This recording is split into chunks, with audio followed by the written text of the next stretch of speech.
एक तस्वीर आई है, मैं इजाजत है आपको दिखाऊं, बड़ी दिलचस्प तस्वीर है। आपने अपने सांसदों को, बीजेपी ने अपने सांसदों को चुनावी रण में उतार दिया, लेकिन हाल क्या हो रहा है, बीजेपी के जो सांसद है, बड़े चेहरे हैं, वो अपने विधानसभा क्षेत्र में जहां पे चुनाव लड़ रहे हैं वहां पहुंच रहे हैं। ये तस्वीरें आप देखिए, ये तस्वीरें जयपुर के सामने आई जहां पर बीजेपी ने अपने सबसे बड़े चेहरों में से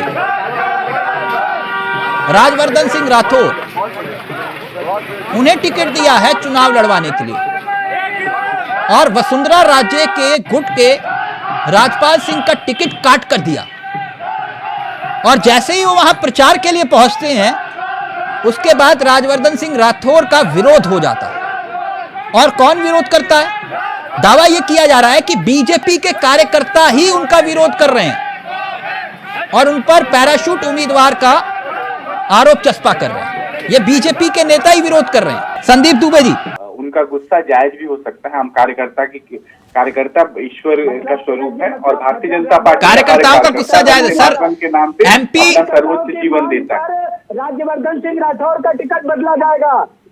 राज्यवर्धन सिंह राठौर, अरे भैया बोल रहे क्या ये प्रवक्ता लालू जी के पार्टी के हैं, तो फिर कार्यकर्ताओं की आवाज सुनेंगे। आम आदमी पार्टी वाले बोल रहे हैं। एक मिनट रत्नेश जी, एक मिनट प्लीज। संदीप दुबे जी, आपने जिनको एमपी और सांसदों और मंत्रियों को रण में उतार दिया, उनका विरोध हो रहा है, आप ही के कार्यकर्ता विरोध कर रहे हैं। मैं कह रहा हूँ मेरे कार्यकर्ता हूँ या किसी के हूँ, कार्यकर्ता इस देश का कार्यकर्ता ही जागरूक मतदाता है जो अपनी पार्टियों की लड़ाई लड़ता है। अगर उनको लगता है कि कहीं ऐसे विरोध को स्वीकार करता हूँ।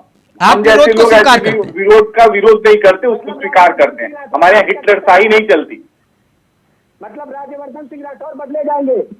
अगर नहीं बदले जाते हैं तो यह सिद्ध होगा कि भाजपा अपने कार्यकर्ताओं का सम्मान नहीं करती। अच्छा, अभी आप लालू जी के पार्टी से बोल रहे हैं, ये कौन किस पार्टी के हैं प्रवक्ता साहब? संदीप जी एक मिनट छोड़ दीजिए उनको। ये राजस्थान में कहीं खतरे की घंटी तो नहीं? आपके अपने ही विरोध कर रहे हैं और वसुंधरा जी का अलग मसला। देखिए, अगर आप मुझसे सत्य सुनना चाहेंगे तिलक जी, तो सत्य ये है, क्योंकि मैं व्रत में हूँ, नवरात्रि का व्रत है, तो मैं इसीलिए उछल कूद के मैं कांग्रेस के मित्र की तरह बोल भी नहीं सकता।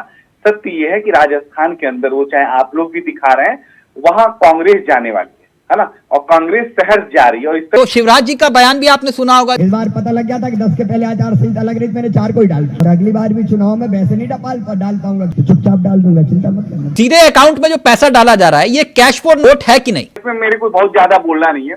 आपकी नीति क्या सही में गरीब उत्थान की है या नहीं? सर, मैंने आपसे फिर तीसरी बार पूछ रहा हूँ, सीधे अकाउंट में पैसा ट्रांसफर होना कैश फॉर वोट मानते कि नहीं मानते आप? वोट लेने के लिए अगर कोई इस तरह की बातें करता है, कोई योजना लेके आता है, तो मुझे लगता है कि वो शक के दायरे में आना चाहिए। उसके प्रतिफल वो लोग गरीबों के लिए बहुत कुछ देना चाहते हैं। अच्छा, तो मतलब ये दिल और दरिया दिली जो है शिवराज जी को अभी चुनाव के वक्त ही याद आई। की बात नहीं कर रहा हूँ, किसी एक पक्ष दूसरे पक्ष के बचाव में भी नहीं आता हूँ। लेकिन ये फॉर्मूला तब नहीं समझ में आता जब आप पूरे साल 5 साल जो है 1100 रुपए का सिलेंडर दे रहे हो, लेकिन चुनाव आता है तब आपको आता है कि 400 रुपए का सिलेंडर दे देंगे। ये फॉर्मूला मुझे नहीं समझ में आता सर। तिलक भाई, लोहा ही लोहे को काटता है। राजनीतिक दल अपने अपने पक्ष में अपने ठीक